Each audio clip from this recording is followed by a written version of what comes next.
Welcome, adventurers. It's me again, Shirley. It's good to be back here on Thaco's Cave. The weather is starting to cool down once again, and you know what that means.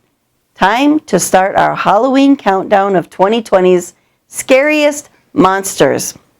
And also think about sweet treats coming up. I'm happy to be back here for this fall list and wondering how all of you are doing with your campaigns this year.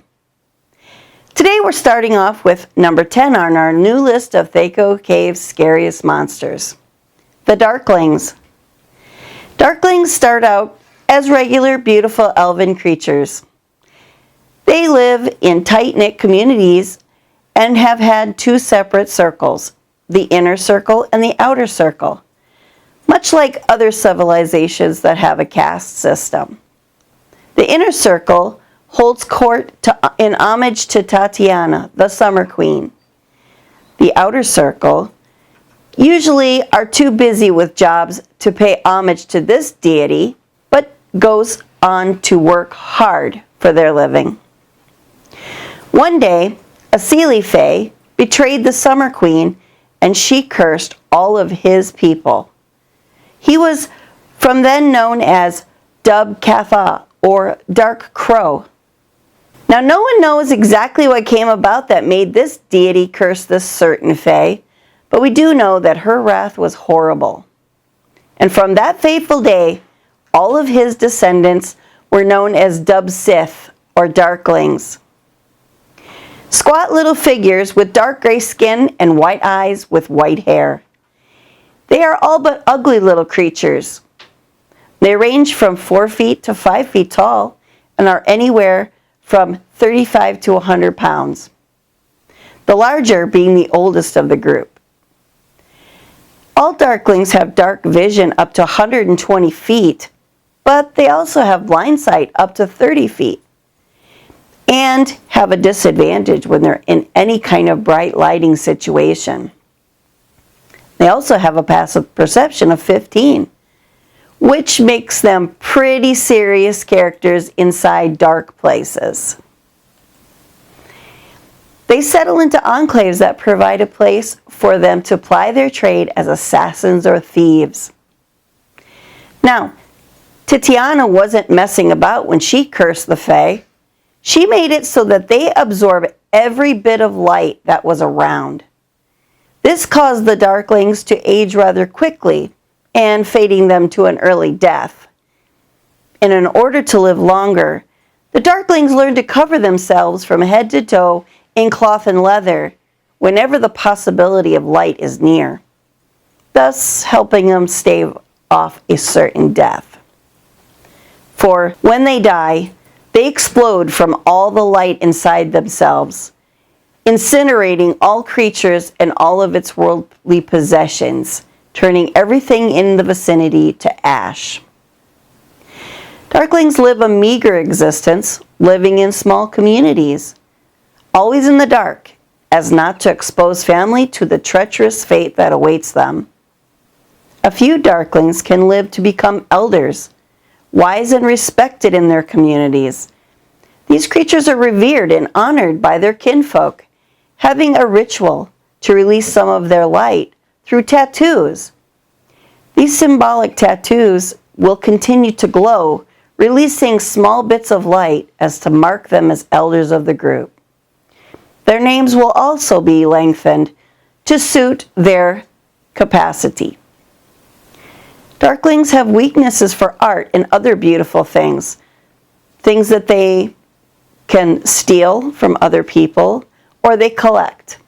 They will even risk lighting a candle to look at gems or colors of a painting. That's how much they love it. Sunrise and sunset, although are dangerous for them, but are so wondrous to them that they will even peek out of the cave, even for a moment. The experience is well worth the danger to them. Imagine living your whole existence in the dark, but longing for the light. Risking your life for that one rare glimpse of a sunrise or a sunset. I don't know about you, but I would hate that. Remember, Fae folk are normally living in the light, in meadows and forests, but Darklings can't, subjected to living in caverns and caves. They do, however, come out at night to gather food and steal, but still remain cloaked, for even starlight or moonlight can harm them. These creatures eat small game or fish, and if they're desperate, they will eat some vegetation.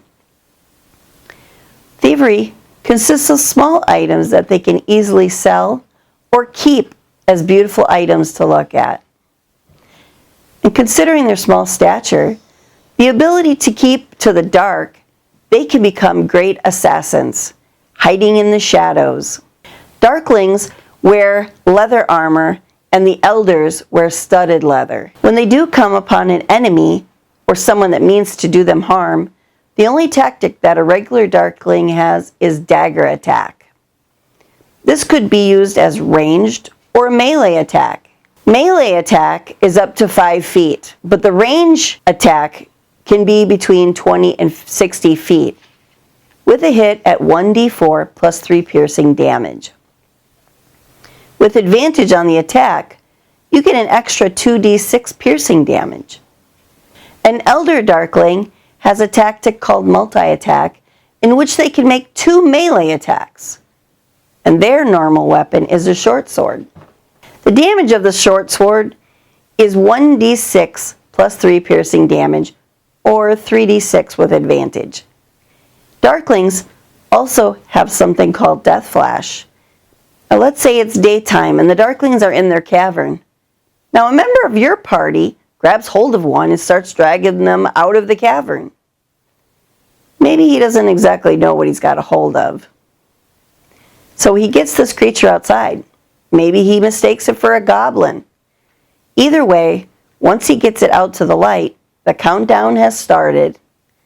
The Death Flash reaches out at a 10-foot radius, and anyone in that area will have to succeed at DC 10 Constitution throw or be blinded until the end of your next turn, if you're not burned to a crisp in the meanwhile. Hopefully your party members will be careful about what they are pulling out of a cave. Elder Darklings have Death Burn, in which anyone standing in that 10-foot radius will have to throw a DC 11 Constitution throw. And if you succeed, then you take half damage and are not blinded.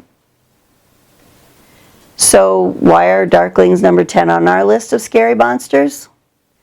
Well, first of all, they're scary looking, dirty and dingy, wearing nothing but dark clothing, their hair white, their skin pale as ghosts.